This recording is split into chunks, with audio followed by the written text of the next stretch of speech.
ఏంటమ్మా గ్యాప్ ఇచ్చావు? ఇండస్ట్రీలో కొందరు హీరోయిన్లకు ఎదురవుతున్న క్వశ్చన్ ఇది. ఇవ్వాల వచ్చింది, వాళ్ళు చెప్తున్న ఆన్సర్ ఇది. మరి గ్యాప్ ఇచ్చిన హీరోయిన్లు ఎవరు? అసలు ఎందుకు గ్యాప్ ఇచ్చారు? మళ్ళీ ఇన్నాళ్ల తరువాత ఏ సినిమాలతో రీఎంట్రీ ఇస్తున్నారు? ఇవన్నీ ఈ స్టోరీలో చూసేద్దాం. కొందరు హీరోయిన్లకు అందం ఉంటుంది కానీ అదృష్టం ఉండదు. అందుకే ఎన్ని సినిమాలు చేసినా మీడియం రేంజ్లోనే ఆగిపోతుంటారు పాపం. ఆ లిస్ట్లో నభా నటేష్ కూడా ఉంటారు.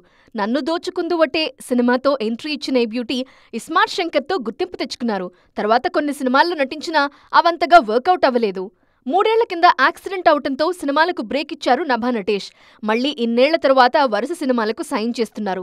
ప్రస్తుతం నిఖిల్ పాన్ ఇండియన్ ప్రాజెక్టు స్వయంభూలో నటిస్తున్నారు. ఈ మధ్య ప్రియదర్శి డార్లింగ్లోనూ నటించారు. మరోవైపు కావ్య తాపర్ కూడా కాస్త గ్యాప్ ఇచ్చి డబుల్ స్మార్ట్, విశ్వం సినిమాలతో వచ్చేస్తున్నారు. అఖండ తరువాత ప్రగ్యా జైస్వాల్ జాతకం మారిపోతుందనుకున్నారంతా. కానీ ఎక్కడ వేసిన గొంగళి అక్కడే అన్నట్లుంది ఆమె కెరీర్. దాంతో బాలీవుడ్ పై ఫోకస్ చేస్తున్నారు ప్రగ్య. అక్షయ్ కుమార్ హీరోగా ఖేల్ ఖేల్ మే అనే సినిమాలో నటిస్తున్నారు. దాంతోపాటు NBK 109లోనూ నటిస్తున్నారు. మొత్తానికి చాలా గ్యాప్ తర్వాత నభా, కావ్య తాపర్, ప్రగ్యా జైస్వాల్ లాంటి వాళ్లు మళ్లీ అవకాశాలు దక్కించుకుంటున్నారు.